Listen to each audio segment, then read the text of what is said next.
नमस्कार साथियों, मैं किसान का बेटा काना धनगर आपके अपने चैनल में हार्दिक स्वागत करता हूं। ये न्यूज़ 24 चैनल के सौजन्य से आज मैं आपके सामने उपस्थित हूं। आज मेरे साथ में डिबेट करने के लिए मौजूद हैं संतोष पाल जी, जो अध्यक्ष हैं पाल भगेल धनगर महासभा उत्तर प्रदेश से, और इसी के साथ साथ में मेरे साथ PS भगेल साहब मौजूद हैं, जो समाज सेवी हैं, फायर ब्रांड के नाम से जाने जाते हैं, और दोनों ही समाज के तेज तर्रार और युवाओं की शान और समाज के चहेते और एक अलग पहचान बनाने के लिए जाने जाते हैं। जिस प्रकार से पाल भगेल धनगर गड़रिया समाज अपनी छवियों को लेकर आगे बढ़ रहा है, जिस प्रकार से समाज के युवा लगातार आगे निकल कर आ रहे हैं, तो वहीं समाज से भी इस युवाओं को आगे ले जाने में बहुत अच्छा महत्वपूर्ण योगदान दे रहे हैं। साथियों, आपको पता होगा लगातार गड़रिया समाज अपने धनगर मुद्दे को लेकर तरह तरह की बातें करता रहता है और राजनीति में सक्रिय नहीं हो पाता है। कुछ धनगर मुद्दे की जाने तो कुछ लोग लालच और लोभ में आकर इस मुद्दे पर अपनी बात को कहने से इनकार कर देते हैं, तो कुछ लोग राजनीति में मुद्दा बनाकर इसका एक भरपूर इस्तेमाल करते हैं। तो इसी के साथ में मैं इस डिबेट में मौजूद हूँ आपके सामने। दोनों समाज से भी संतोष पाल जी और PS भगेल जी मेरे साथ मौजूद हैं। तो साथ ही बहुत बहुत स्वागत है सर आप दोनों का मेरे डिबेट लाइव शो में। संतोष पाल जी, जो अध्यक्ष हैं पाल भगेल धनगर महासभा उत्तर प्रदेश से, मेरा पहला सवाल आपसे यही है कि समाज जो आज इधर उधर बिखरा हुआ है, क्या लगता है समाज की जो राजनीति है उसमें किस प्रकार से भागीदारी होनी चाहिए, उसके बारे में आपका क्या विचार है? स्वागत जी, मैं आपके चैनल न्यूज़ 24 के माध्यम से आपको ये बताना चाहते हैं, सामाजिक भागीदारी जिस हिसाब से हमारे समाज की होनी चाहिए उस हिसाब से नहीं है। सामाजिक भागीदारी किसी भी राजनीतिक स्तर पर संख्या बल के हिसाब से होती है, क्योंकि राजनीतिक भागीदारी हमेशा वोट बैंक से होती है। तो हमारा जो उत्तर प्रदेश को हम ले लेते हैं अभी, तो उत्तर प्रदेश में हमारी जो जनसंख्या है 1.5 से 2.25 करोड़ है, यानी टोटल उत्तर प्रदेश की जनसंख्या का 8% है। और 8% के हिसाब से अगर हम विधानसभा में अपनी हिस्सेदारी देखते हैं तो करीब 32 सीट आती है। तो 32 सीट आती है तो हमारे समाज की भागीदारी कम से कम 32 लोग असेंबली में होने चाहिए। लेकिन कुछ सामाजिक जागरूकता न होने के कारण आज हमारी जो हिस्सेदारी है वो 0.5 के बराबर नहीं है। हमारे 2 विधायक हैं, आधा मिनिस्टर है। जहां हमारे मिनिस्टरों की अगर संख्या देखी जाए तो केंद्रीय मंत्री कम से कम 4 मंत्री होने चाहिए, 4 राज्य मंत्री होने चाहिए, 7 से 8 हमारे किसी बोर्ड के अध्यक्ष होने चाहिए। बिल्कुल, क्या लगता है जिस प्रकार से आपने बोला समाज की कमी है या राजनीतिक पार्टियों की कमी है, तो आपके किसकी कमी मानते हैं इस देश को चुनने में? कि राजनीतिक पार्टियां कमी करती हैं या अपना समाज ही इस चीज़ से वाकिफ नहीं हो पाया है अभी कि हमें किस पार्टी को ज्वाइन करना चाहिए और किस पार्टी को ज्वाइन करके हम लोकसभा या राज्यसभा में अपने साथियों को भेज सकते हैं अधिक से संख्या में? देखो, अगर हम पार्टी की बात करें तो सारी पार्टियां एक ही चट्टे बट्टे की पार्टियां हैं। जो हमारी आज मेन पार्टियां उत्तर प्रदेश में भागीदारी रखती हैं, चाहे वो भारतीय जनता पार्टी हो, कांग्रेस हो, सपा हो, बसपा हो, हमारे समाज की कोई भी हितैषी या कहें कि समाज को लेकर चलने वाली पार्टी नहीं है। लेकिन जो समाज है अपना भगेल समाज और गड़रिया समाज है, वो राजनीतिक पार्टी में जब कोई अब 2.25 करोड़ का मान ले, एक छोटा सा मैं लॉजिक लगाता हूँ, पर 1 लाख लोग 4 पार्टियों में बांट दिए जाए तो 25-25 हज़ार हो जाता है। जब हमारी कोई पार्टी नहीं है तो हमें ये लगता नहीं है कि हमारे देश के जितने भी अपने समाज के युवती हैं उनको एक पार्टी बनानी चाहिए, उस पार्टी में रहकर काम करना चाहिए और उत्तर प्रदेश में ही नहीं बल्कि पूरे भारत में अपना डंका लगाना चाहिए कि हम भी, हमारी भी एक पार्टी है। जिस प्रकार से आप देख लो समाजवादी पार्टी है यादवों की, ज़्यादा खुल के छाती ठोक के बोल देते हैं इस बात को कि हमारी एक पार्टी है, हम उस पर काम करते हैं। लेकिन वही समाजवादी पार्टी अपने बघेल समाज के कुछ लोगों को टिकट दे देती है, तो कुछ लोग समाजवादी का प्रचार करने लगते हैं। वही पार्टियां बीजेपी की ले लीजिए आप, अपने समाज को टिकट दे देती है एक विधायक को, तो लोग बीजेपी का प्रचार करने लग जाते हैं। वही पार्टी बीएसपी होती है, तो वो समाज के किसी एक बंदे को टिकट दे देती है, तो लोग बीएसपी का प्रचार करने लग जाते हैं। जब एक ही समाज बीजेपी, सपा और बसपा में बढ़ जाएगा, तो आखिरकार मुद्दा क्या बचता है हमारे पास में कि हम किसको किस बीच पर वोट करें, या बीएसपी को करें, या सपा को करें, या भाजपा को करें। यही कहना जी बड़ी समस्या है, विडंबना है समाज की, क्योंकि हमारे सबसे बड़ी बात है जो निकल के आती है कि हमारे लोग राजनीतिक हिस्सेदारी नहीं रखते हैं। राजनीतिक हिस्सेदारी जो है वो बहुत कम है। आज हम एक या दो लोगों की या चार लोगों की बात जब करते हैं, क्योंकि हर पार्टी में दो चार लोग, दो चार हैं, तो पार्टियां भी दो चार में ही टिकट देनी। जब एक व्यक्ति को कोई लालच दिया जाता है, तो एक पार्टी से दूसरी पार्टी से दूसरे व्यक्ति को और तीसरे पार्टी से तीसरे व्यक्ति को वो अपनी लॉबिंग करके, लाइकिंग करके अपनी लॉबिंग करता है और अपनी पार्टी की बात करता है। उसके साथ कुछ लोग चले जाते हैं, कुछ अन्य पार्टियों के साथ चले जाते हैं, कुछ अन्य पार्टियों के साथ चले जाते हैं। इसका रीजन क्या है? सभी पार्टियों ने एक हमारा राजनीतिक शोषण कहें, राजनीतिक षड्यंत्र कहें, इस समाज के साथ एक षड्यंत्र रचा गया। वो षड्यंत्र क्या रचा गया? जब 96 में जब 96 में हमारे 6 विधायक हो सकते हैं, 2 मंत्री हो सकते हैं, राज्य मंत्री हो सकते हैं, तो आज अगर हम 96 से लेकर के आज हम 2020 पर बैठे हैं, एक विधायक अगर हर साल बढ़ता तो 24 और 6 30 विधायक होते, तो हमारी हिस्सेदारी पूरी होती। 96 में हमारी हिस्सेदारी ठीक ठाक थी, हम जागृत हो गए थे। लेकिन कुछ राजनीतिक पार्टियों ने ऐसा षड्यंत्र रचा कि इनको पहले डिवाइड करो। अगर इनको इकट्ठा कर दिया तो ये अपने आप को 10% की हिस्सेदारी मांगने लग जाएंगे या 8% की हिस्सेदारी मांगने लग जाएंगे। तो उन्होंने धनगर, पाल, बघेल, मीखर इनमें डिवाइड किया। अरे ये लोग माने हम धनगर हैं, हमारा बघेलों से कोई लेना देना नहीं है। जब बघेलों ने कहा कि हमारे धनगरों से लेना देना नहीं है, उन्होंने कहा नहीं हम सब गड़रिया है। तो इतना ज़्यादा भ्रमित कर दिया तो लोग भटक गए। फिर सामाजिक संगठनों ने सोचा ये हो क्या है, समाज के साथ एक षड्यंत्र हो रहा है, समाज बढ़ रहा है। हाँ, जब जो 2 करोड़ की बात करते हैं तो हमारी पार्टियां कहती हैं तुम हो कहाँ? बघेल को 25 लाख है, मीखर जो है वो 1 करोड़ है, या ये 20 लाख है, गड़रिया कहाँ है? तो इतना ज़्यादा कंफ्यूज कर दिया तो वो लोग भटक गए। भटकने के बाद क्या हुआ कि वो षड्यंत्र में हम फंस गए। लेकिन कैसे फंसे? एक लालच दे दिया गया कि आप धनगर की लड़ाई लड़ो, धनगर मुद्दे की बात करो तो सर्टिफिकेट मिल जाएगा, और जैसे सर्टिफिकेट आपके हाथ में आएगा, बेटा डीएम बन जाएगा, बाप एमएलए बन जाएगा और रिश्तेदार एमएलसी बन जाएगा, तो आपके अलावा किसी की वाहवाही नहीं होगी, चारों तरफ आपकी हिस्सेदारी होगी। तो जो 96 और 98 के बाद 24 साल तक समाज को गुमराह करके पार्टियों ने टुकड़े किए और सामाजिक लोग उसमें भटक गए। इसलिए आज हमारा समाज, हम उस समय उस गुमराह में, उस सर्टिफिकेट के लालच में कहते हैं टुकड़ा दिखाया, वो टुकड़ा उन्होंने आगे बांध लिया रस्सी में। जैसे जैसे हम दौड़ते गए ऊपर को खींचते गए, हमें वो टुकड़ा भी नहीं मिला। और राजनीतिक हिस्सेदारी थी, हमारी जो शैक्षिक हिस्सेदारी थी, जो सामाजिक हिस्सेदारी थी, वो हम भूल गए और एक पर्टिकुलर लालच में दौड़ के यहाँ तक आए। इसलिए शायद समाज की ये पोजीशन आज है। संतोष पाल जी, क्या लगता है आपको, जब कोई मैं एक छोटा सा टॉपिक ले लेता हूँ, आपने बताया कि हमें राजनीतिक पार्टियों में इसलिए हिस्सेदारी नहीं मिल पा रही है, इसका मैं टाइटल साइंस बता दे रहा हूँ कि हमारा जो समाज है वो डिवाइड हो चुका है। कुछ लोग पाल बताते हैं, कुछ लोग बघेल बोलते हैं अपने आप को, कुछ लोग धनगर हैं, कुछ लोग मीखर हैं। वो लेकिन ये नहीं समझ पा रहे हैं कि वो जितने भी डिवाइड हैं वो एक ही पीढ़ी से निकली हुई संतानें हैं।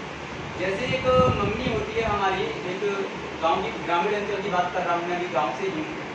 हम गाँव में मम्मी को कभी अम्मी भी बोल देती है, माँ भी बोल देता है, कोई मॉम भी बोल देता है। जब एक माँ के इतने रूप हो सकते हैं, एक दुर्गा माँ के 9 रूप अवतार हो सकते हैं, तो हमारा समाज इस चीज़ से वंचित भी क्यों है कि एक ही पीढ़ी से ये डिवाइड हो सकती है। हमें इस चीज़ को समझना होगा कि पाल, बघेल, धनगर, गड़रिया हम सब एक हैं, और जब तक हम इसमें एक साथ नहीं आएंगे, हमारी कोई भी राजनीतिक पार्टी हमको पूर्ण रूप से स्वीकार नहीं करेगी और हमको तीसरी पार्टी में अपना लंबी हिस्सेदार के तौर पर नहीं बनाएगी। तो बहुत अच्छा सवाल रखा आपने। आगे समाज सेवी की लिस्ट में मेरे साथ टीएस बघेल जुड़ चुके हैं, जो फायर ब्रांड के नाम से जाने जाते हैं। आपको बता दें इनकी फेसबुक पर काफ़ी ज़्यादा फैन फॉलोइंग है और इनकी बातों का तजुर्बा करने का उनकी फेसबुक डिमांड बहुत ज़्यादा रहती है। तो मेरे पास भी डिमांड थी कि टीएस बघेल जी से मैं कभी मुलाकात करूं और आज मुलाकात करने का टाइम मिला है, तो मैं कुछ प्रश्न इनके समझ के रखता हूं। टीएस बघेल जी, आपका बहुत बहुत स्वागत है पहले तो मेरे डिबेट लाइव डिबेट में। तो पहला आपसे मेरा मुद्दे का सवाल है कि जो धनगर आरक्षण है, धनगर आरक्षण का मुद्दा अभी तक किस वजह से सॉल्व नहीं हो पाया? लगातार देश आज़ाद हो गया, अंग्रेज चले गए देश को आज़ाद करके, लेकिन धनगर समाज अभी तक आज़ाद क्यों नहीं हो पाया? अभी भी गुलाम क्यों हैं राजनीतिक पार्टियों का? सबसे पहले तो मैं राणा बघेल जी आपका धन्यवाद दूंगा कि आपने इंडियन न्यूज़ 24 के माध्यम से आज पहली बार उत्तर प्रदेश के पूरे देश में पहली बार धनगर आरक्षण या धनगर मुद्दे पर धनगर समाज के इस विषय पर पहली बार हम सब लोग एक बार डिबेट में बैठे हैं और डिबेट हम लोग कर रहे हैं। उसके लिए मैं आपकी हिम्मत और आपके हौसले को मैं सलाम करता हूँ कि आपने आज माननीय श्री संतोष पाजी के साथ और मैं टीएस बघेल के साथ आज इस मुद्दे पर, समाज के मुद्दों पर आपने डिबेट के लिए मुझे मौका दिया और हम लोगों को मौका दिया, इसके लिए हम आपके आभारी हैं। नहीं तो लोगों को इस मुद्दे पर बात करने के लिए, डिबेट करने के लिए भी हिम्मत नहीं होती, उसके पीछे बहुत सारे लेकिन आपने मुझसे जो सवाल किया कि आतंकवादी धनगर का मुद्दा ये सॉल्व क्यों नहीं? देखिए, मेरा जो जहाँ तक मैंने जिसको देखा है या समझा है, मेरा ये मानना है कि कहीं न कहीं हमारे जो आरक्षण की लड़ाई लड़ने वाले जो लोग हैं, उन लोगों से कहीं न कहीं कोई चूक है और उस चूक को शायद उन्होंने अपनी ईमानदारी से उसको स्वीकार नहीं किया। कहीं न कहीं उन लोगों ने कोर्ट कचहरी जहाँ उन्होंने इस केस को लड़ने की कोशिश की, वहाँ उन्होंने अपना पक्ष उस मजबूती के साथ नहीं रखा जिस मजबूती के साथ उनको रखना चाहिए। और वो इसलिए नहीं रख पाए कि जो आंदोलन की अगुवाई करने वाले लोग हैं, उनमें खुद ही आपस में इतने मतभेद हैं कि वो एक दूसरे की बात से सहमत नहीं है। ये हकीकत और वास्तविकता है। जो ये मतभेद पैदा हुए हैं, इन मतभेदों का कोई कारण तो होगा जिस वजह से उन लोगों में मतभेद हुए। मेरी जानकारी के अनुसार मुझे जितना पता है, मेरी उम्र इससे छोटी है, मुझे मेरे पिताजी ने बताया था कि आज से 10 साल पहले एक ही संगठन हुआ करता था धनगर समाज का, लेकिन आज वही संगठन 4 भागों में डिवाइड हो चुका है। सब अपने आप को राष्ट्रीय अध्यक्ष बनने में लगे हुए हैं। तो क्या लगता है ये संगठनों का डिवाइड होना, धनगर मुद्दे से बात को हटाना, क्या लगता है इनको एक संगठन दोबारा बनाना पड़ेगा जिससे वो लड़ाई लड़ सके, या डिवाइड हो के और समाज को डिवाइड करने का काम कर रही है? देखिए, मैं आपको कुछ साफ बता दूँ, ऑल इंडिया धनगर महासंघ, ऑल इंडिया धनगर महासभा और प्रांतीय धनगर महासभा, लीगल में ये दोनों कोर्ट के अंदर है। आप कहने को तो राष्ट्रीय महासभा कोई अपने आप को धनगर राष्ट्रीय महासभा कुछ भी कह सकता है अपने आप को कहने के लिए, लेकिन कोर्ट में लीगल तौर पर ऑल इंडिया धनगर महासभा और प्रांतीय धनगर महासभा, ये दोनों ही महासभाओं की अपनी याचिका है। ये दोनों ही महासभाओं का अपने अलग अलग दलील है जो कोर्ट में पेश की गई है। अब इन दोनों ही महासभाओं के अंदर अपने वर्चस्व की लड़ाई है। वो कहता है कि हम इस मुद्दे के सूत्रधारक हम हैं। प्रांतीय धनगर महासभा का जो अपने देश अध्यक्ष हैं, आज के वो अपने आप को राष्ट्रीय अध्यक्ष धनगर महासभा कहते हैं, वो अपने आप में कहते हैं कि इस मुद्दे को हम लड़ रहे हैं। और इस हम और तू की लड़ाई में, हम और तुम की लड़ाई में, तुम लड़ रहे हम लड़ रहे तू की लड़ाई में, इस समाज का इस धनगर मुद्दे का विनाश हुआ है। और इन लोगों ने इस तरीके से किसी ने जाके, जैसे कहते हैं ना, सब्जी बनाने में हर मसाले की जरूरत होती है, लेकिन जब एक व्यक्ति उस सब्जी को बनाता है और अपने हिसाब से उसमें सारी चीज़ों को डालता है तो सब्जी बड़े स्वाद बनता बनती है। लेकिन इसके साथ जो हुआ वो ये हुआ कि ऑल इंडिया धनगर महासभा वालों ने कोर्ट में जाकर कुछ और बोला, प्रांतीय धनगर महासभा वालों ने जाकर कुछ और बोल दिया। तो जिन दोनों ने इतना कोर्ट को कंफ्यूज किया, उस कंफ्यूजन का कारण है कि आज मुद्दा इनको मतलब और जानकारी दूसरा मैं बता दूं, इस दोनों के कम्युनिकेशन का, इनके दोनों के कंफ्यूजन का जो फायदा उठाया, वो इनके पीछे लगने वाले जो अदर कम्युनिटी के लोग हैं, जो इनके खिलाफ हैं, जिसको कि मैं बोलूँ जाटक समुदाय के जो लोग लगे हुए हैं, उन्होंने इन दोनों की आपस की लड़ाई का भरपूर फायदा उठाया। लेकिन इस पूरे प्रकरण में टीएस बघेल की जो भूमिका थी, महाभारत के संजय की तरह थी। मैंने केवल और केवल कोर्ट के पूरे प्रकरण को समाज के सामने रखा, यही मेरी भूमिका। उस भूमिका को मुझे किस रूप में लोग देखते हैं, टीएस बघेल साहब, एक और चीज़ उभर कर आती है कि जब युवाओं के द्वारा किया जाता है, मेरे साथ जितने भी मेरे साथी हैं, युवा हैं, और जितने भी शिक्षित युवा हैं मेरे साथ में, तो मेरा भी ये सवाल होता है कि जब धनगर प्रमाण पत्र की बात होती है तो सरकारें अटकलें लगा देती हैं, लेकिन हमारी ये समझ में नहीं आता। हम आपसे जानना चाहेंगे कि आपको ज़्यादा नॉलेज है समाज के बारे में, देखता रहता हूँ सोशल मीडिया के जरिए से, कि जो पूरे भारत देश में जो धनगर के प्रमाण पत्र बन चुके हैं जिन लोगों के, वो किस बेस पर बन चुके हैं और जो नहीं बने हैं वो किस बेस पर नहीं बन रहे हैं। आखिरकार सरकार ने जिन चुनिंदा लोगों के बनवा दिए जो आज वो अपने आप में किसी राजनीतिक पद पर तैनात हैं, और भी बहुत सारे लोगों के बन चुके हैं जो चुनाव लड़ना चाहते हैं, सरकारों पार्टियों से लगातार टिकट मांग रहे हैं धनगर प्रमाण को लेकर, तो उनके कैसे बन गए और हम जैसे ग्रामीण अंचल में रहने वाले लोगों के आखिरकार बन क्यों नहीं पाए, इसके पीछे वजह क्या है? देखिए, सबसे पहले मैं आपने मुझसे एक सवाल नहीं पूछा, लेकिन फिर भी मैं सारे सवालों के आपके जवाब दे देता हूँ। हालांकि संतोष जी बड़े काबिल है, वो भी जवाब दे सकते हैं सब चीज़ों के, लेकिन मेरा सवाल, इस सवाल का जवाब ये है, बहुत सारे लोग ये कहते हैं कि साहब फलाने का सर्टिफिकेट बन गया, हमारा नहीं बनता, इसके पीछे का रीजन क्या? आपने भी यही सवाल मुझसे कहा, मुझसे बहुत सारे लोग करते हैं। मैं ये कहता हूँ कि जहाँ पर पॉलिटिकल प्रेशर जब होता है, जैसे कि अब 2022 का चुनाव आने वाला है, आप देखिए 2022 का जैसे जैसे चुनाव आएगा वैसे वैसे आपके सर्टिफिकेट बनना फिर से शुरू हो जाएंगे, लेकिन जैसे 2022 का चुनाव निकल जाएगा आपका सर्टिफिकेट बनना बंद हो जाएगा, एक कारण। लेकिन मैं इसको मूल कारण नहीं मानता।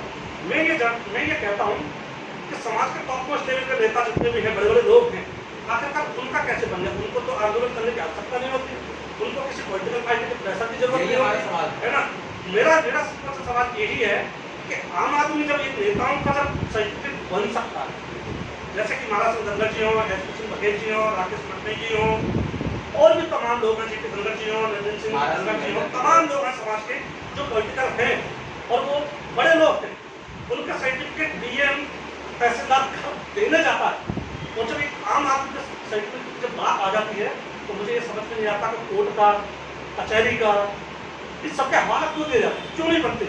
ये केवल हमारे जो समाज के जो नेता हैं और जो आरक्षण की अगुवाई करने वाले लोग हैं, हकीकत तो यह है कि उनकी मानसिकता नहीं है समाज के लोगों को सर्टिफिकेट बने, ये एक सच्चाई और कड़वी सच्चाई।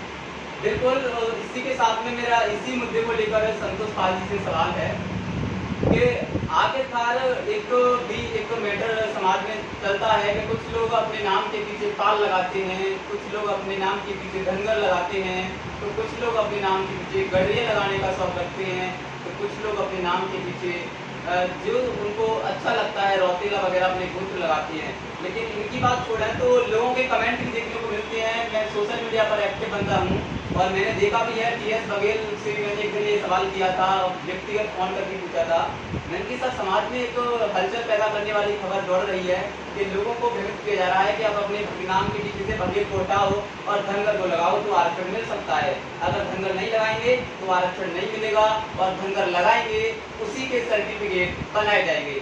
तो संतोष पाल जी से मेरा सवाल है, क्या ये मुद्दा सही है या गलत है कि जिनके नाम के पीछे धनगर होगा उन्हीं के सर्टिफिकेट बनाए जाएंगे भविष्य में, जिनके पीछे बघेल होगा उनके नहीं बनेंगे?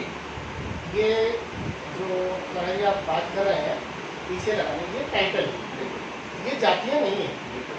बघेल हो, पाल हो, आपका धनगर है, रौतेला है, चंदेल है, गड़रिया है, ये हम लोग टाइटल लगाते हैं। और जिन जातियों के सर्टिफिकेट बनते हैं, चाहे एससी में जितनी भी जातियाँ हैं, क्या आपने देखा है वो अपनी जाति आगे जाति लगाते हैं? कभी सर्टिफिकेट की जरूरत, कभी भी सर्टिफिकेट के लिए जाति की जरूरत नहीं होती है। सवर्ण लोग होते हैं, टाइटल लगाते हैं, क्या उन्हें लोग आइडेंटिफाई नहीं करते ये ब्राह्मण है? चाहे वो तिवारी जी हो, दुबे जी हो, शुक्ला जी हो, मिश्रा जी हो। जब दुबे जी, शुक्ला जी, तिवारी जी, मिश्रा जी ब्राह्मण हो सकते हैं, तो पाल, बघेल, धनगर, गड़रिया, चंदेल, रौतेला क्या गड़रिया नहीं हो सकते? ये सिर्फ भ्रमित करने वाली बात है। यही हमारे समाज को कुछ चंद लोगों ने, जो राजनीतिक ठेकेदार हैं, उन्होंने समाज को भ्रमित कर रखा है। अगर ये तो समाज के लोग हैं, हम लोग जानते हैं कि हमारे ये रौतेला हमारे हैं, चंदेल हमारे हैं, बघेल हमारे हैं, पाल हमारे। आज पूरे भारत की बात कर रहा हूँ, जितनी राजनीतिक पार्टियां हैं, आप कुछ भी लगा लेना इसमें से टाइटल, आपको तुरंत बता देंगे ये गड़रिया है। तो हमें टाइटल से क्या फर्क पड़ता? सर्टिफिकेट कभी टाइटल पे नहीं मिलता। आप चाहे कानूनी प्रक्रिया के हिसाब से देख लो, चाहे आप आइडेंटिफिकेशन के हिसाब से देख लो, कभी भी टाइटल से सर्टिफिकेट का कोई लेना देना नहीं है। लोगों को सिर्फ गुमराह करने के लिए, भ्रमित करने के लिए ये सब चीजें चलाई जा रही हैं। बिल्कुल साथियों, तो संतोष पाल जी का कहना है कि भ्रमित ना हो इस प्रकार से। बिल्कुल, मैं टीएस बघेल जी के पास ही पहुंचता हूँ, उनके भी कुछ विचार हैं। जी सर बताएं। देखिए मैं इस विषय पर जो आपने कहा कि लोग अपने नाम के आगे कोई पार लगाता है, कोई बघेल लगाता है, कोई गड़िया लगाता है, और मैंने भी देखा है समाज में एक मुहिम चल भी रही है कि लोगों को कहा जाता है कि हर आदमी अपने नाम के पीछे धनगर लगाए या गड़िया लगाए। मेरा इस पर एक ही कहना है कि जो भी जितने भी चंद लोग हैं जो समाज को गुमराह करने की कोशिश जो कर रहे हैं कि नाम के आगे आप पार लगाइए, नाम के पीछे आप पार लगाइए, कि आगे लगाइए, बघेल लगाइए, गड़िया लगाइए, धनगर लगाइए, ये चंद लोग हैं। ये लोग सिर्फ इस बात को इसलिए कह रहे हैं क्योंकि इनको अपनी दुकान चलानी है। अगर आपको अपनी दुकान दरगाह की चलाने तो आप सिर्फ लोगों को ये कहेंगे कि आप दरगाह लिखिए। मुझे अगर बघेल की दुकान चलाने तो मुझे समाज में अपने को यही कहना है हम लोगों को आप बघेल लगाइए। अगर किसी को पाल के नाम से अगर अपनी दुकान चलानी है तो वो ये कहना कि समाज हर व्यक्ति अपने नाम के आगे पीछे पाल लगाए। अगर किसी को गड़िया के अगर मुझे चलानी है, गड़िया नाम की अगर अपनी कोई दुकान चलानी है तो व्यक्ति वो यही कहता है कि आप अपने नाम के आगे पीछे गड़िया लगाए। लेकिन मेरा इस पर एक ही कहना है, मैं इन सब बातों से बिल्कुल सहमत नहीं हूँ। तो इसलिए नहीं हूँ कि आप अपने नाम के शोभा को बढ़ाने के लिए आप अपने नाम के आगे पाल लगाते, बघेल लगाते, दलगा लगाते, आप अपना गोत्र लगाते, रौतला लगाते, कछवाई लगाते, या अहीर लगाते, या हंस लगाते, पर्याल लगाते, सपा लगाते, गुजेले लगाते, दोहेले लगाते, पुनिया लगाते, आप क्या लगाते हैं? ये आपको अपने नाम की शोभा को बढ़ाने के लिए आप अपना लगा रहे हैं। जैसे कि आप अपने आप को सुंदर दिखने के लिए जो आप अपने शरीर पर जो कपड़े धारण करते हैं उस पर आप अपने कपड़ों को सुंदर दिखाने के प्रयास करते हैं, इस्त्री करते हैं, तो उसके बाद साफ करने के धोने के बाद, इस्त्री करने के बाद जब आप पहनते हैं तो आप कपड़े इसलिए पहनते हैं कि मैं सुंदर दिखूं। और नाम लोगों के नाम के आगे पीछे पाल या बघेल इसलिए लगाते हैं ताकि हमारा नाम उसके साथ सुंदर दिखे और अपने नाम की और मेरी व्यक्ति की पहचान। इसमें भी एक लॉजिक अगर मैं निकालूं तो देखने को मिलता है टीएसपी कि जिन लोगों के पास धनगर का सर्टिफिकेट है वो शौक से बघेल लगा रहे हैं, उनको बघेल लगाने में खुशी होती है। और जिन लोगों के पास में धनगर का सर्टिफिकेट नहीं है वो धनगर लगा रहे हैं। यही तो मेरा सवाल है, मैं यही तो कह रहा हूँ, मैं भी तो यही कह रहा हूँ। सबसे बड़ी बात यही है चंदन लोग जो लोग हैं ना जो गुमराह कर रहे हैं, मेरा सर्टिफिकेट मेरे नाम के आगे मेरा टीएस पर है, लेकिन मेरे पास मेरा जो सर्टिफिकेट है वो गड़िया के नाम से। मैंने जीवन में कभी अपने नाम के आगे पीछे गड़िया नहीं लगाया, लेकिन मेरा सर्टिफिकेट मैंने अपने नाम के आगे पीछे बघेल लगाया, लेकिन मेरा सर्टिफिकेट गड़िया का। ऐसे ही जिन लोगों के पास धनगर का सर्टिफिकेट है तो खुल के अपने नाम के आगे पीछे पाल और बघेल लगाते, लेकिन उनके पास सर्टिफिकेट धनगर का है। मैं यही बात लोगों से कहता हूँ कि आप अपने नाम के आगे पीछे कुछ भी लगाइए, लेकिन जहाँ जाति के कॉलम में जाति की बात आए वहाँ अपनी जिस जाति से आप हैं उस जाति को आप अंकित करिए, मेरा कहना है। बिल्कुल। तो साथियों आपको बता दें कि जिस प्रकार से आपने एक जाति का नाम सुना होगा ठाकुर, वो अपनी जाति के टाइटल के रूप में चौहान, परमार, सिसोदिया, राजपूत, अन्य उपजातियों के नामों से जाने जाते हैं। उसी प्रकार से गड़रिया जाति को पाल, बघेल, धनगर नाम के टाइटल से जाना जाता है। इस बात को समाज के लोगों को समझना होगा। और जिस प्रकार से हमारे संतोष पाल जी और टीएस बघेल साहब ने बताया है कि अभी भी आपके पास मौका है, अगर समाज को आगे ले जाना है तो इन उपजातियों में मत बटो। आप हम गड़रिया हैं, हम ही पाल हैं, हम ही बघेल हैं और हम ही धनगर हैं, इस बात को दिल में बिठा लो। सभी हम भाई हैं और भाई बनकर ही हमको रहना है। जब तक हम एक मंच पर और एक टाइटल का यूज करके आगे नहीं बढ़ेंगे तब तक हमारा कुछ नहीं हो सकता। तो इन दोनों की बातों से यही देखने को मिलता है कि जो आप अपने नाम की शोभा बढ़ाने के लिए पाल लगाना चाहें तो पाल लगाओ, बघेल लगाना चाहें तो बघेल लगाएं और धनगर लगाना चाहें तो धनगर लगाएं। आगे के मुद्दे के सवाल के लिए मेरा दोनों से सवाल है कि समाज है उसकी प्रशासनिक भागीदारी क्या होनी चाहिए। आज आप देख पा रहे हैं जिस प्रकार से अपने समाज के जितने भी युवा हैं, एजुकेटेड हैं, वो भी आप लेखपाल के पद पर देख लो या वो IAS या PCS के पद पर देख लो या भी एक यूपी पुलिस में दरोगा या कांस्टेबल के पद पर देख लो। छोटी सी बात है, या रेलवे में ग्रुप डी की नौकरी आती है या NTPC वगैरह वगैरह जितने भी एग्जाम फाइट करने वाले अधिकारी लेवल के अधिकारी हैं उनमें देख लो, समाज के कोई भी बंधन मिलता ही नहीं है। क्या रीजन है इसका? यही मैं कहना यही विडम्बना है, यही बड़ा अफसोस है। और समाज को जहाँ जहाँ हमें पूरे उत्तर प्रदेश में जाने का मौका मिलता है, लास्ट वीक भी मैं पूरे पश्चिमी उत्तर प्रदेश के जनमत पे था, 10-15 डिस्ट्रिक्ट में गया, समाज के लोगों से मिला। मैंने कहा इस देश को चलाने के लिए तो किसी भी गाड़ी चलाने के 2 पहिए होते हैं, ऐसे ये देश को चलाने के लिए 2 चीज़ें हैं, शासन और प्रशासन। जब हमारी हिस्सेदारी शासन में नहीं है, प्रशासन में नहीं है, तो जब दोनों ही पहिए हमारे पास नहीं है तो इसलिए शायद इस समाज का ये बुरा हाल है। तो लोगों से मैंने कहा, जो लोग सक्षम हैं, जो लोग अपने बच्चों को पढ़ा सकते हैं, तो उनसे एजुकेशन पे बोला, अगर कोई फर्क नहीं पड़ता कि आप अपनी लाइफ में 2 मकान नहीं बना पाएंगे, 1 मकान बनाएंगे, कोई बात नहीं, 1 मकान में रह लेना, 1 मकान के पैसे से बच्चे को पढ़ा दो, जिससे वो प्रशासन में अपनी अच्छी जगह पहुंच जाएगा, तो कम से कम एक परिवार का भला करेगा। जिसका जिस स्तर से जिसमें जो भी है घर में, एक एजुकेशन का भी, जो आपकी सैलरी है, जो आपकी अर्निंग है, उसमें एजुकेशन के लिए पार्ट होना चाहिए। जैसे रसोई का एक पार्ट है, एक का हम लोग किस्त का पार्ट बोलते हैं, किस्त जाएगी, ये घर का खर्चा है, वैसे एक एजुकेशन का पार्ट भी अपनी सैलरी में होना चाहिए कि हमें ये एजुकेशन में बच्चों को खर्च करना है।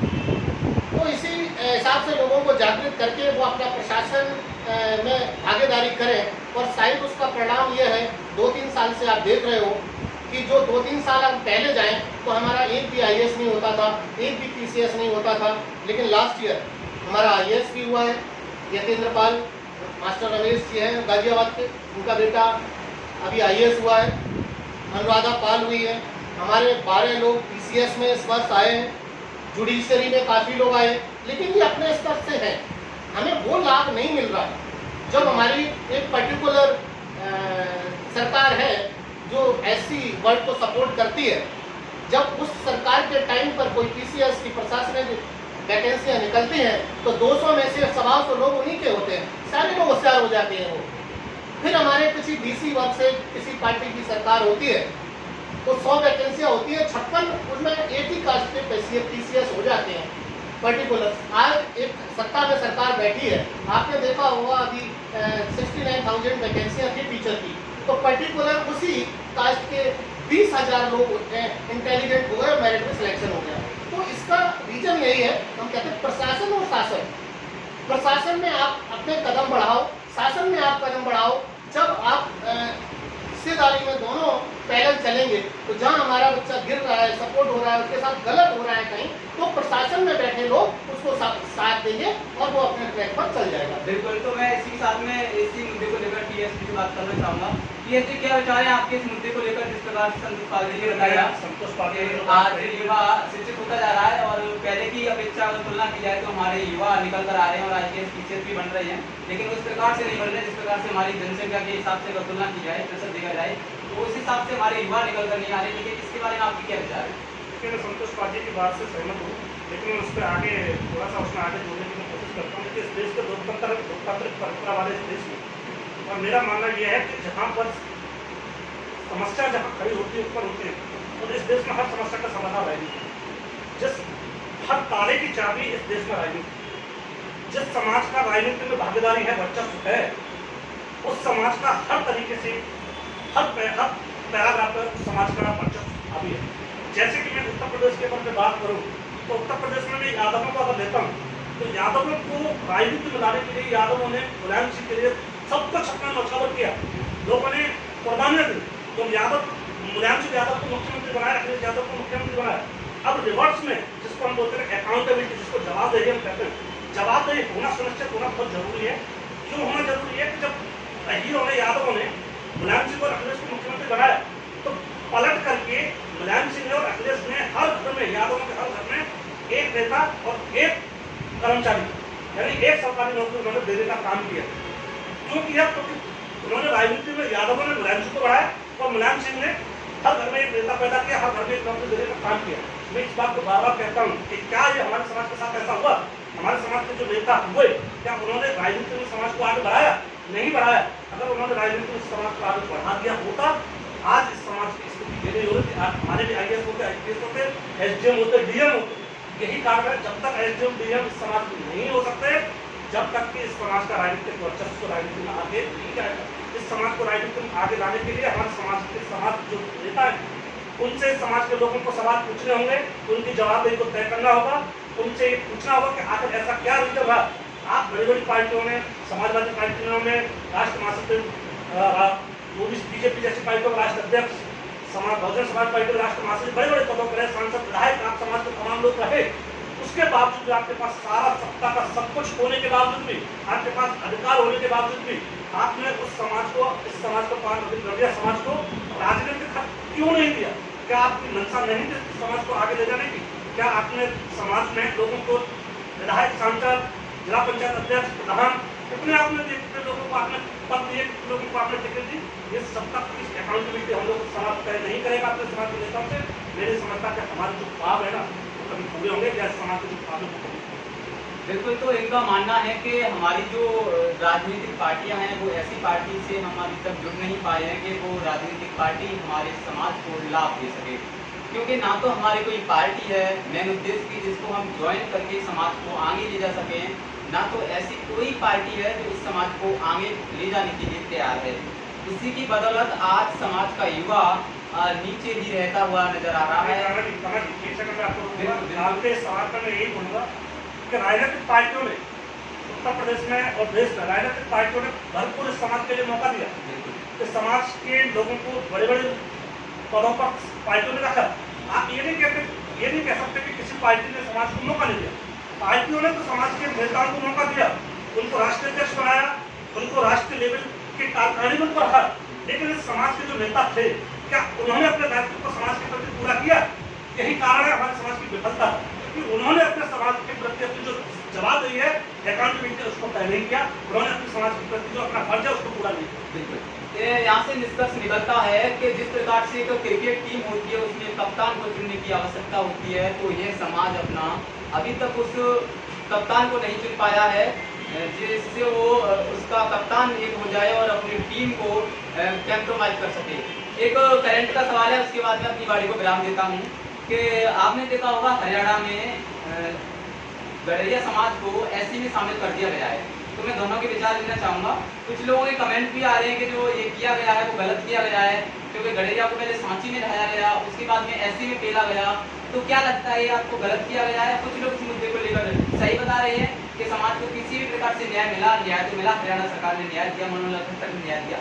तो इसके बारे में आपके क्या विचार है, मैं जानना चाहूँगा। मेरा इसका स्पष्ट विचार है। मुझसे भी बहुत सारे लोग कहते हैं कि अभी आपने अभी तक हरियाणा वाले विषय पर अभी आपने अपना मुँह नहीं खोला है ना, मुझसे बहुत लोग कहते हैं, लेकिन मेरा इस पर एक ही विचार है। गड़रिया को आप एससी में लेके जाएं खट्टर जी, एसटी में लेके जाएं या जनरल में लेके जाएं, हमें इस बात से कोई आपत्ति नहीं है। लेकिन अगर आप गड़रिया को ये कहें कि जी ये कहें कि सब ब्राह्मण जो होते हैं वो गड़रिया होते हैं, ब्राह्मण के साथ गड़रिया को जोड़ा जाए, मेरी समझता कि किसी हद तक इस चीज़ को सही हो।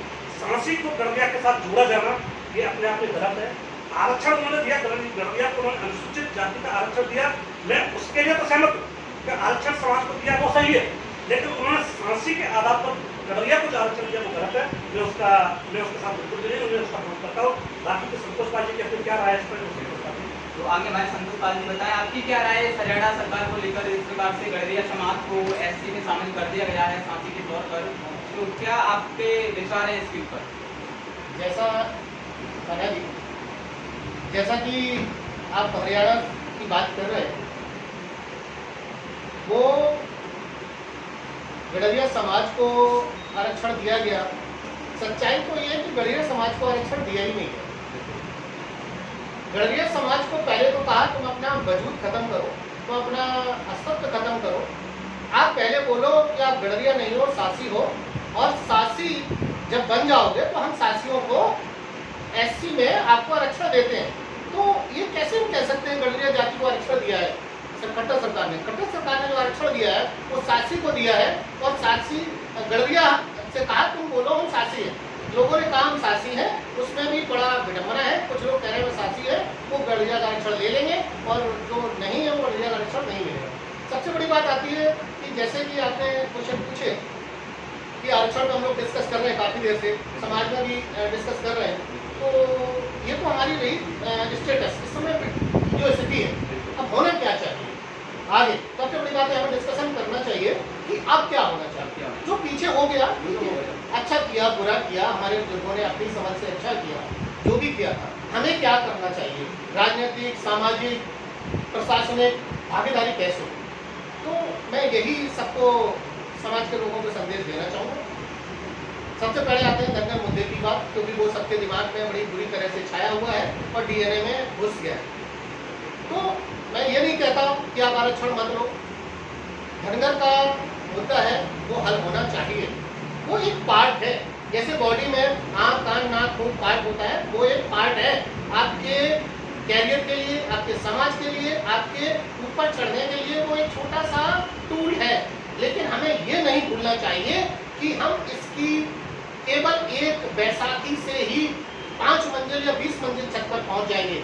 हमें एजुकेशन, हमें सामाजिक, हमें राजनीतिक जो हिस्सेदारी होनी चाहिए वो पूरी तरह से हमें सक्रिय रहना चाहिए, और जितना उससे लाभ मिलेगा, जब भी मिलेगा, आज मिलेगा, 20 साल बाद मिलेगा, 25 निकल गए, भले ही आगे 4 साल बाद मिलेगा, जब मिलेगा तो उसका लाभ मिल जाएगा, लेकिन बाकी के लाभों को हमें नहीं छोड़ना चाहिए। अपनी राजनीतिक और सामाजिक हिस्सेदारी के लिए पूरा प्रयास करना चाहिए। दूसरा, मैं सामाजिक नेताओं को भी ये सलाह देना चाहता हूँ, जबकि नेता तो अपने सभी समझदार होते हैं, जिस पार्टी में भी है, चाहे वो यूपी की 4 पार्टियां हैं, मेन पार्टियां चारों पार्टी में है, तो उन्हें ये बात बिल्कुल याद रखनी चाहिए, जब वो राजनीतिक पार्टी में अपने आकाओं से बात करते हैं, जब उच्च स्तरीय मैनेजमेंट से बात करते हैं, जब बड़े उनके जो पार्टी के लोग उनसे बात करते हैं, तो अपनी टिकट की हिस्सेदारी की और भागीदारी की अपनी सौदा ना करें। जब आप जाएं तो समाज की बात करें, समाज की बात करें कि अगर हम आपकी पार्टी में हैं, लोग हमारे साथ हैं, हमारी हिस्सेदारी 10% है उत्तर प्रदेश में, तो आपके टिकट में भी हमारी 10% हिस्सेदारी होनी चाहिए, हमारी संगठन में भी 10% की हिस्सेदारी होनी चाहिए।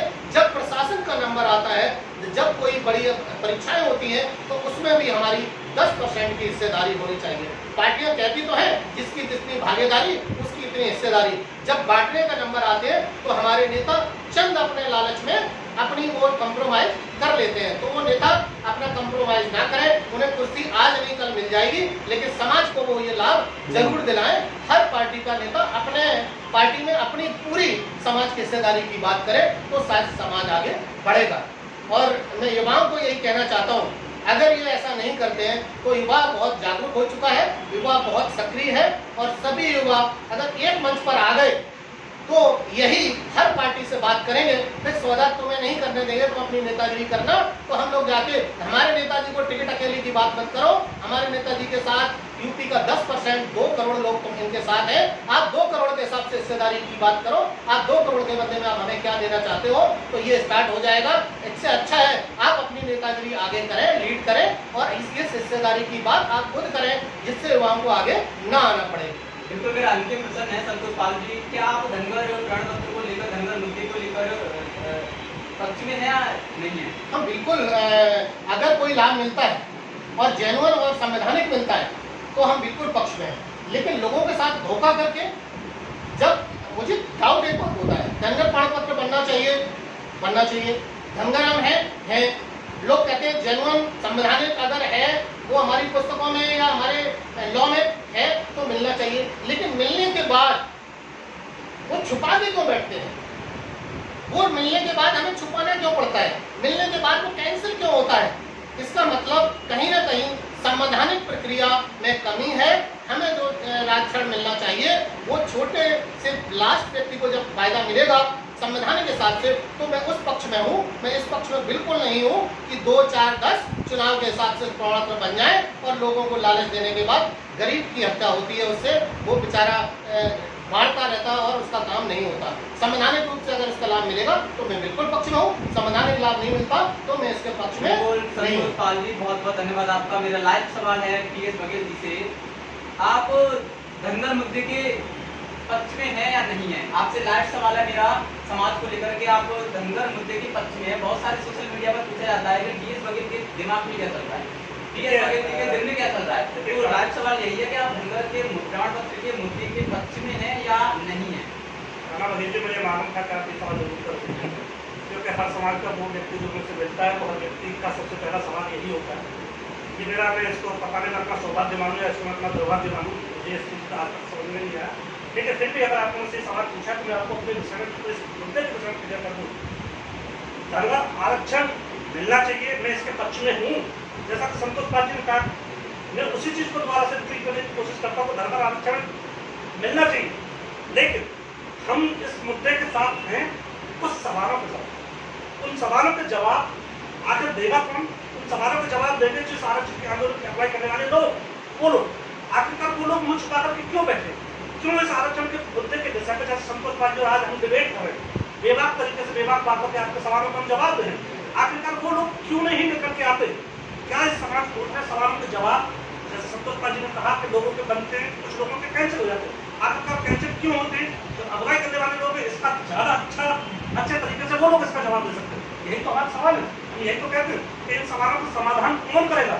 समाज में उथल पुथल जो हो रही है आरक्षण के विषय पर, उनके समस्याओं का समाधान आखिरकार उनकी जवाबदेही कौन तय करेगा? समाज में सब चीजों की जवाबदेही तय सब वही व्यक्ति करेंगे जो इस आरक्षण की अगुवाई करने वाले लोग हैं। मैं आरक्षण के पक्ष में हूँ, जनता आरक्षण मिलना चाहिए, हर आखिर उस व्यक्ति को, समाज के लोगों को आरक्षण मिलना चाहिए। जब तक नहीं मिलेगा तब तक हम अपनी आवाज बेबाकी से बेबाक करके चौथा। अंतिम सवाल मेरा सबसे सुपरस्टार सवाल है समाज को लेकर। मैं आपसे एक ही निवेदन करता हूं कि अगर कोई समाज का युवा, मैं भी हो सकता हूं या मेरे साथी युवा कोई भी हो सकता है, अगर समाज का युवा कोई ऐसा निकल के आता है ग्रामीण अंचल से कि सभी समाज के नेताओं को एक मंच पर लाने का कार्य करे, क्या तो आप सभी समाज के ब्रांड नेताओं के साथ में कॉम्प्रोमाइज करने के लिए तैयार हैं? देखिए प्रणव बघेल जी, मैंने फेसबुक और सोशल मीडिया के माध्यम से मैंने हर उस समाज के युवा नेता से संपर्क करने की कोशिश की, और दिली इच्छा अगर पूछे ईमानदारी के साथ स्वीकार करके मैं आपके सामने ये कहता हूँ, मेरी दिली इच्छा भी यही है, और मेरी नहीं, बहुत सारे आप जैसे युवा साथियों की दिली की इच्छा यही है कि समाज में जितने भी सामाजिक संगठन युवा चलाने वाले लोग हैं, मैं उन लोगों से अपील करता हूँ आपके TN News 24 चैनल के माध्यम से, और खास करके प्रणव बघेल जी आपकी पहल के माध्यम से, बड़े भाई संतोष पाल जी के माध्यम से, सबसे यही अनुरोध करता हूँ, सारे युवा साथी एक साथ आए, पहले डिबेट करें। डिबेट करने से देखिए हर समस्या का समाधान बातचीत के टेबल पर होता है। मनमुटाव मेरे हो सकते हैं, व्यक्तिगत तौर पर किसी के भी हो सकते हैं, सामाजिक तौर पर व्यक्तिगत मनमुटाव हो सकते हैं, किसी मुद्दे पर लेकर मनमुटाव हो सकते हैं, लेकिन सब मनमुटाव को खत्म केवल बातचीत के टेबल पर किया जा सकता है, और बातचीत के टेबल पर आना इस समाज के युवाओं के लिए, समाज के लिए बेहतर होगा, आना चाहिए। मैं दोनों साथियों का, मेरे आदरणीय संतोष पाल जी और आदरणीय TS बघेल जी का मैं अपने साथ लाइव डिबेट में बहुत बहुत स्वागत करता हूँ, और आपका आशीर्वाद सभी आखिरी में मैं समाज के सभी लोगों से कहूँगा कि TN News 24 के इस चैनल को सब्सक्राइब करें, बेल आइकन की बटन दबा करके ज़्यादा से ज़्यादा सारे लोग उसको फॉलो करें, और ताकि आपको आने वाले समय में समाज में जितनी भी गतिविधियाँ हो रही हैं, जितने भी डिबेट सामाजिक एकता के लिए, दलित आरक्षण के लिए, सबके लिए जो जितनी भी डिबेट होगी वो TN News 24 पर आपको लाइव डिबेट में देखने को मिलेगी। इससे भी बड़ी बड़ी डिबेट है, बड़े बड़े लोगों के साथ, बड़े बड़े युवाओं के समाज के साथ आपको TN News 24 पर देखने को मिलेंगे। इसलिए सारे लोग आज से उसको सब्सक्राइब करें, बेल आइकन दबाएं। ये मेरी आप सब लोगों से अपील है। धन्यवाद, थैंक यू, जय हिंद, जय भारत। तो बहुत बहुत धन्यवाद साथियों आपका, और मैं संतोष पाल जी से पूछूंगा कि हमारे दर्शकों के लिए एक संदेश छोड़ दें। मैं TN News 24 के माध्यम से भाई प्रणव बघेल, वकीला जी, चौहान साहब ने ये पहल की कि समाज के युवाओं की बात मीडिया पर, प्लेटफॉर्म पर लाने के लिए जो आज डिबेट का ये समय रखा, मैं सभी समाज के बंधुओं से यही कहना चाहूँगा कि आप TN News 24 को लाइक कर लें, क्योंकि इन्होंने बीड़ा उठा लिया है कि समाज के जितने सक्रिय युवा हैं उनकी आवाज़ को अपने चैनल के माध्यम से आपके पास तक पहुंचाएंगे। इसके साथ साथ जैसा कि आज का माहौल है कोविड-19 का, तो समाज के सभी बंधुओं के लिए अपील करना चाहता हूं कि जैसा सरकार की गाइडलाइन है कि 2 गज की दूरी और मास्क का प्रयोग करें, जिससे अपने आप को सुरक्षित करें और समाज के सभी देशवासियों को सुरक्षित करें। इसी के साथ तो नमस्कार साथियों, आपको बता दें कि सोशल मीडिया प्लेटफॉर्म कोई सा भी हो सकता है, वो फेसबुक हो या इंस्टाग्राम हो या ट्विटर हो, उस पर बहसबाजी चलती है, मैं मानता हूँ, लेकिन बहुत लोगों का मानना था अगर TS बघेल से अगर आप बात करें लाइव इंटरव्यू में तो उनके विचार जानने का मौका मिलेगा। तो मैं कहना चाहता हूँ सभी समाज के उन धुरंधरों से कि आखिरकार हमें एक मंच पर आना होगा। मैं बताना चाहता हूँ कि मेरे जैसा युवा कोई भी हो सकता है जो एक मंच पर लाने का कार्य करेगा और समाज को आगे बढ़ाने का कार्य करेगा। एक संदेश में समाज के उन लोगों के लिए छोड़ना चाहता हूँ जो उत्तर प्रदेश में लगातार बढ़ती हुई पार्टियों में अपना कद बढ़ाए हुए हैं, या वो समाजवादी पार्टी हो, या वो बीजेपी पार्टी हो, या वो बसपा हो, या वो कांग्रेस हो, उन सभी में समाज के जितने भी युवा आज उच्च पद पर आसीन है, उनसे मेरा एक छोटा सा निवेदन है, आप पार्टी में रहिए, कोई मना नहीं करेगा, आप पार्टी में कार्य करिए, कोई मना नहीं करेगा, लेकिन समाज का काम हो, समाज को आपकी आवश्यकता हो, तो पहले आप समाज के कार्य को लाएं। और आप या बीजेपी से बिलोंग करते हो, या सपा से बिलोंग करते हो, या आप कांग्रेस से बिलोंग करते हो, लेकिन अब कोई भी समाज का सेवक अगर आपको भी कार्यक्रम में बुलाता है, तो एक भाईचारे के नाते से आप उस कार्यक्रम में अपना पदार्पण करें, जिससे समाज को एक संदेश जाए। मैं नहीं मानता, और दोनों समाज सेवियों से बात हुई, ये भी नहीं मानते कि हमारे बुजुर्गों ने जो किया वो सही किया या गलत किया, लेकिन फिर भी हम आदर्श मानते हुए उनको कहना चाहेंगे कि उन्होंने जो कुछ किया वो अपने समाज के लिए सही किया होगा। बुजुर्ग पूजनीय होते हैं, तो लेकिन अब यहाँ से हमको अपने भविष्य को चुनना है और हमें अपने समाज को आगे ले जाना है। तो आप सभी से मेरा यही निवेदन है कि हम सभी साथी एक मंच पर हमको आना होगा, या वो हम किसी भी पार्टी से हैं, हमें कोई मतलब नहीं है, हम कोई से भी संगठन चलाएं, हम कोई सी भी पार्टी चलाएं, आप चलाते रहो, हम आपका स्वागत करते हैं, धन्यवाद करते हैं, लेकिन आपसे हाथ जोड़कर मेरी विनती है कि हम सभी एक मंच पर आएं और पाल भगेल धनगर गड़रिया सब मिलकर अपना वजूद उत्तर प्रदेश ही नहीं बल्कि पूरे भारत में दिखाएं कि हम वो समाज के युवा हैं, हम वो समाज के लोग हैं जो अपने समाज को, बेशक हमारा समाज गुमराह किया जा रहा हो, लेकिन हम अपने समाज को आगे ले जाने के लिए आज भी तत्पर हैं। तो साथियों, मैं TN News 24 चैनल के सौजन्य से बोल रहा था। मैं बता दूं, मैं किसान का बेटा कान्हा धनगर बात कर रहा हूं, जो मैंने अभी लाइव डिबेट की है। मैं आशा करता हूं कि आप हमारे चैनल को लाइक करेंगे, शेयर करेंगे, सब्सक्राइब करेंगे, और मैं उम्मीद ही नहीं बल्कि मुझे पूरी आशा है कि आप सभी समाज के लोगों का ही नहीं बल्कि पूरे भारत देश के एक एक आम नागरिक का प्यार मुझ पर ही नहीं बल्कि मेरी पूरी टीम TN News 24 पर बरसेगा। इसी के साथ मैं अपनी बाड़ी को विराम देते हुए यही कहना चाहूँगा, जय जवान जय किसान।